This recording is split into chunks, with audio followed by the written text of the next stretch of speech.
Your living room is lying to you. It's telling you it's cozy, when really it's just cluttered. It's telling you it's stylish, when really it's just following a Pinterest board from 3 years ago. In the next few minutes, I'm going to show you exactly what changed in living room design for 2026, what's quietly going out the door, and what smart homeowners are putting in its place. Stick around because the last trend on this list is the one almost nobody is talking about yet, and it might be the cheapest fix on this entire video. Before we get into it, hit subscribe and turn on notifications. We break down real design trends and real vehicle reviews every single week. No fluff, no sponsored nonsense, just what's actually worth your money and your time. Now let's get into it. The problem with your gray living room. If your living room is built around gray walls, gray sofas, and matching industrial light fixtures, designers are moving on from that look this year. That cool gray industrial style that dominated homes for the better part of a decade is starting to feel sterile rather than sophisticated. Photographs fine, but it lives cold. Designers are describing it as tired. And the fix isn't a full renovation. It's warmth. Swap icy grays for warmer neutrals like grayish layer in textured throws, woven baskets, and warm wood accents. You do not need to gut the room, you need to soften it. Why white walls are falling out of favor. Crisp white walls and cool blue-based whites, once considered the safest possible choice, are also losing ground in 2026. Interior designers are pointing out that these palettes lack depth and warmth, which matters most in a room designed for relaxing. The replacement isn't loud color either. It's what's being called quietly colorful, muted earthy tones like warm terracotta, soft olive, or a gentle warm beige that adds richness without shouting. Think of it as color with restraint. You get personality in the room without it fighting for attention every time you walk in. The floral sofa comeback nobody saw coming. Here's one that will surprise you. Patterned and floral sofas, the kind that would have been considered dated a few years ago, are officially back and considered a top furniture trend for 2026. Designers are embracing kitschy, romantic upholstery because plain fabric sofas, especially light neutral ones, show every mark and stain and can visually flatten a room. A patterned sofa breaks up the space and hides where far better than a plain cream linen ever will.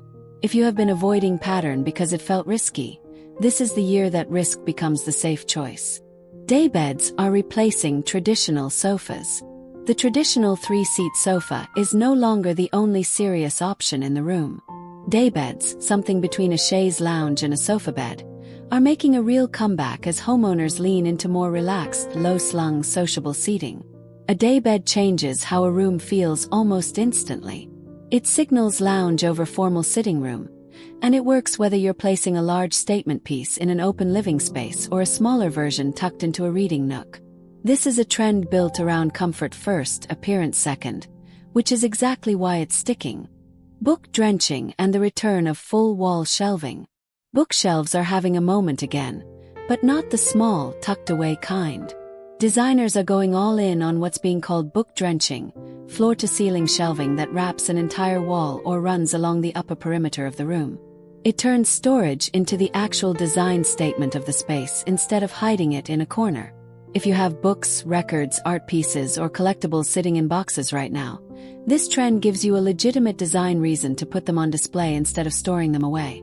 Why your gallery wall is out. If you have a grid of matching frames on your wall, evenly spaced, same size, same finish, designers are calling this one of the biggest offenders of 2026. It reads as a checklist rather than a real design choice, something people do when they want their home to look professionally designed without actually hiring anyone. The replacement is either one large striking piece of art, or a genuinely eclectic mix of frame sizes and styles collected over time rather than bought in a single trip to a home goods store. The goal is a wall that looks like it happened naturally, not one that looks assembled from a kit. Bold color is back, but with discipline. After years of muted, safe, almost identical neutral living rooms, 2026 is seeing a real return to saturated color, but it is more intentional than the maximalism of a few years ago. Walls are shifting toward deeper, richer pigments, and that color gets picked up again in rugs, curtains, and even smaller pieces like ceramics and lamp bases, so it feels woven through the room rather than slapped on one accent wall. The difference between this looking incredible and looking chaotic is repetition. Pick one dominant tone and let it show up in at least 3 separate places in the room. Curves are replacing straight lines. Sharp edges and rigid straight-lined furniture are giving way to curved silhouettes in 2026.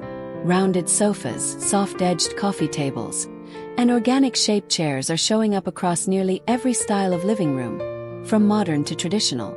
Curved furniture softens a space physically and visually. It makes a room feel more inviting and less like a showroom. This is one of the easiest single swaps you can make. You don't need to replace every piece. Just introduce 1 or 2 curved elements and the whole room shifts in feel. Layered ottomans and multi-functional seating. Ottomans have always had a place in living rooms, but in 2026 designers are using more than one at a time, layering them together with side tables to create flexible seating and surface space. This matters because modern living rooms are being asked to do more: work from home, movie nights, guests, kids, all in the same square footage. Multiple ottomans give you extra seating when you need it and extra table space when you don't, and they're one of the more affordable upgrades on this entire list. The countryside texture trend. There's a quieter trend running through 2026 living rooms that leans into imperfection on purpose. Wide plank oak or pine flooring with visible knots and grain, woven rugs, side tables in turned wood or forged metal. It's a deliberate move away from the flawless, factory-perfect finish that dominated design for years. The idea is a room that feels lived in and grounded rather than staged for a photo. If your space feels a little too polished and a little too impersonal, this is the direction that fixes it without asking you to spend a fortune. The one trend most people are missing. Here's the one I promised at the top. Designers this year are treating the living room as a complete sensory environment, not just a collection of furniture that matches. That means form, color, and texture are being chosen together on purpose. So a rug, a lamp, and a piece of art might all echo the same shape or tone even though they're completely different objects. Most people decorate item by item. Designers are decorating the whole feeling of the room at once. That's the actual difference between a living room that looks fine and a living room that looks expensive. And it doesn't require a bigger budget. It requires a plan before you buy anything. So here's the honest summary. Gray and stark white are on their way out, warmth and quiet color are in. Straight lines are softening into curves. Matching grid gallery walls are being replaced by real, collected art. Floral sofas and daybeds are no longer outdated. They're leading the room. And the biggest shift of all isn't a single item you can buy. It's designing the whole space to feel intentional instead of assembled. If this helped you look at your own living room differently, let us know in the comments which trend you're actually going to try, and subscribe for more honest breakdowns like this one every week.